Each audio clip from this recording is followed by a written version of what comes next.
Hey guys, welcome to the legal channel. आज हम बात करने जा रहे हैं किस तरह से एमएसएमई लाखों हजारों रुपए बर्बाद कर देती है सिर्फ कंप्लायंस ना करने के कारण। बहुत सारे कंप्लायंस जो कि tax, labour law, other legal compliances होते हैं एक बिजनेस को रन करने के लिए, वो नहीं करने के कारण उन्हें बहुत सारा टैक्स अमाउंट या तो पेनाल्टी के तौर पर या तो लेट फाइन के तौर पर भरना पड़ जाता है। अगर आपको इन सब चीजों से बचना है तो आपको बहुत सारे कंप्लायंसेस के लॉ रूल्स को पढ़ना पड़ता है। और अगर आप ये नहीं करना चाहते तो आप लीगल से जुड़ सकते हैं। इस वीडियो में हम बात करेंगे पूरे तरह से किस तरीके से एक एमएसएमई कितने तरह के चीजों को अपने साथ लेकर चल सकता है और कितना बेटर रहेगा आप अगर सारे कंप्लायंसेस को बेस्ट टू बेस्ट वे में फॉलो करो और अपना टैक्स, अपना पेनाल्टी और जो भी आपका लॉसेस होता है 1 लाख 10 लाख इस तरह से आपको पेनाल्टी की तरह देना पड़ जाता है, वो देना ना पड़े। अगर आपको इन सब चीज़ों से परेशानी पहले हो चुका है तो आप जुड़ सकते हैं legal.in या .org के माध्यम से। चलिए अब हम शुरू करते हैं इस वीडियो को। देखिए, पहले तो हम समझ लेते हैं कि किस किस तरह के पेनाल्टीज लग सकते हैं एक नॉर्मल एमएसएमई को किसी भी कार्य को करने के वक्त। अगर आप स्क्रैप बिजनेस में हैं, अगर आप टेंडर बिजनेस में हैं, तो किस तरीके से आपको बहुत सारे लॉ अफेक्ट करते हैं। सिंपल सा लॉ है जीएसटी का लॉ। जीएसटी का लॉ बहुत लोगों को लगता है कि वह तभी कंप्लाई होता है जब वो टर्नओवर लिमिट से ऊपर जाते हैं तब। किसी किसी केस में जब आरसीएम अप्लाई होता है, रिवर्स चार्ज मैकेनिज्म अप्लाई होता है, तब आपको पता भी नहीं चलता कि कब आपको टैक्स पे करना पड़ जाता है गवर्नमेंट को।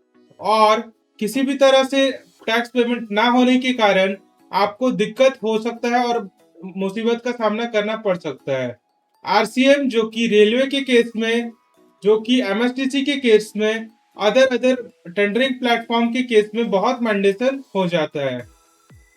उसके बाद हम आ जाते हैं कि अगर टेंडरिंग में आपको कंप्लायंस करना है, अगर आपने गलत टेंडर भर दिया, अगर आपने गलत कंप्लायंस कर दिया, ओवर बिडिंग कर दिया, अंडर बिडिंग कर दिया, तो किस तरीके से आपको ये नुकसान झेलना पड़ सकता है।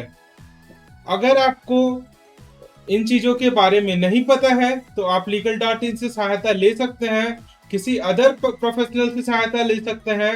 बट अगर आपको ये काम नहीं करना है तो बहुत मुश्किलों का सामना करना पड़ सकता है इन कमिंग फ्यूचर। ठीक है। और अगर हम बात करें अदर कंप्लायंसेस की, जैसे कि अगर आपको बेनिफिट उठाना है स्टार्टअप इंडिया के लिए, अदर चीजों के लिए, प्राइवेट लिमिटेड का कंप्लायंसेस जो कि साल में आरओसी के तौर पर आता है, 2-3 फॉर्म जैसे कि MJT-7, AOC-4, इस तरह के फॉर्म ना भरने पर कितना कंप्लायंस, कितना पेनल्टी लग जाता है।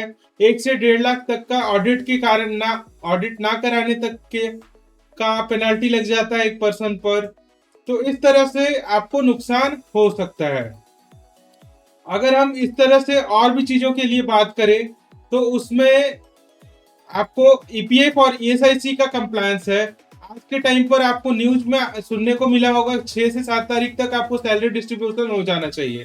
अगर आपने सैलरी डिस्ट्रीब्यूशन कर भी दिया, आपने टेंडर में सो कॉज रजिस्ट्रेशन ले रखा है और आप सैलरी शो नहीं कर रहे हो, ईपीएफ में रजिस्ट्रेशन लेने के बावजूद भी आपका मंथली रिटर्न नहीं जा रहा है, ईएसआईसी में नहीं जा रहा है, अदर लॉ लेबर लॉज में नहीं जा रहा है, तो आपको इन सब चीजों से इतना नुकसान हो सकता है आप सोच भी नहीं सकते हो। लीगल सहायता करती है आपको इन सब चीजों में भी, एचआर के सर्विसेज में भी, सारे सर्विसेज में। अब हम बात करते हैं टेंडरिंग एंड अदर अपॉर्चुनिटी वाली चीजों में। जिस तरीके से एमएसएमई अपने जेम के वेबसाइट के थ्रू या तो Indian railway procurement system IREPS के थ्रू, एमएसटीसी के थ्रू बहुत सारे कंप्लायंसेस को, बहुत सारे टेंडर को अप्लाई कर सकती है, उसी तरीके से आपको अपॉर्चुनिटी भी नुकसान दे सकता है। कैसे, मैं बताना चाहूंगा।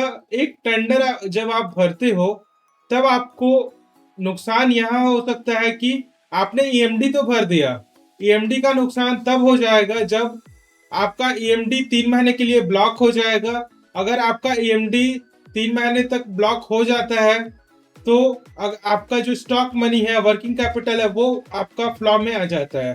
कैसे इसको टैकल करना है, कैसे स्टार्टअप इंडिया आपको हेल्प कर सकता है, कैसे अदर कोऑपरेटिव सोसाइटी का जो रजिस्ट्रेशन होता है वो आपको हेल्प कर सकता है, उसके लिए जान सकते हैं आप legal.in और ORG के माध्यम से। हम आपकी सहायता किस किस माध्यम से करते हैं, किस किस तरीके से करते हैं, आपको अगर जानना है तब भी आप हमसे जुड़ सकते हैं। आप हमारे वीडियो का लाभ बिल्कुल मुफ्त तौर पर उठा सकते हैं, बट अगर आप हमसे जुड़ते हैं हमारे डिटेल से, कॉन्टैक्ट डिटेल से, तो आप हमें कुछ टोकन मनी देकर ही जुड़ सकते हैं। इस बात का ध्यान रखिएगा। उसके बाद हम जानते हैं कि किस तरीके से हमारा जो रेगुलर कंप्लायंसेस है, लाइसेंसिंग एंड ऑल, अगर आप एक फैक्ट्री ओन करते हो तो फैक्ट्री लाइसेंस आपके लिए मैंडेटरी हो जाता है। अगर आप ऐसा कोई एक्टिविटी करते हो जिसमें कि पॉल्यूशन लाइसेंस लगता है, वो आपके लिए मैंडेटरी हो जाता है। बीआईएस हॉलमार्क जैसे कि गोल्ड ज्वेलरी को बेचने के लिए एक ज्वेलर्स के पास होना चाहिए, उसी तरीके से बहुत सारी चीजों को करने के लिए आपके पास प्रॉपर लाइसेंस होना चाहिए। एक छोटे से दुकान को चलाने के लिए भी हमारे पास शॉप एंड एस्टेब्लिशमेंट लाइसेंस होना चाहिए, ट्रेड लाइसेंस होना चाहिए, अदर म्यूनसिपैलिटी के जो लाइसेंसेस होते हैं वो आपके पास होना चाहिए। इन सब छोटे लाइसेंस को आपको इग्नोर नहीं करना है। क्यों इग्नोर नहीं करना है? जब आपका बिजनेस एक स्केल पर चला जाता है तब आप बैकएंड से अगर बैकडेट से अगर रजिस्ट्रेशन कराते हो तो आपको रजिस्ट्रेशन का पेनाल्टी के साथ भरना पड़ता है। ऐसा नहीं है कि आप पास ओवर कर दोगे रजिस्ट्रेशन डेट को, अपना कंप्लायंस डेट को बदल पाओगे। इन सब चीजों का जो ध्यान रखना पड़ता है, ये आप टाइम टू टाइम अगर किसी भी प्रोफेशनल से नहीं जुड़े हुए हो, एक ऑडिट को नहीं करा रहे हो, टैक्स ऑडिट हो या तो नॉर्मल आपके बिजनेस के परसेंट पर डिपेंड करता है कि किस तरीके का आपका फॉर्म ऑफ कंपनी है, या तो प्राइवेट लिमिटेड है तो आरओसी कराना जरूरी है, internal audit, tax audit, GST audit, various audit आपको कराना जरूरी हो जाता है।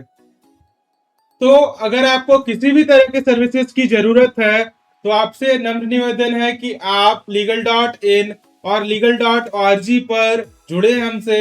हमारे सर्विसेज अगर आपको ऑप्ट करना है, हमारे कॉन्टैक्ट डिटेल से जुड़े, हमारे पेड कंसल्टेंसी से जुड़े, क्योंकि आप अगर हमसे जुड़ते हैं हमारे कॉन्टैक्ट डिटेल से, आपको एक ही मोड मिलता है, paid consultancy, free of cost हम कंसर्न नहीं रखते हैं। प्लीज जुड़े। धन्यवाद, नमस्कार।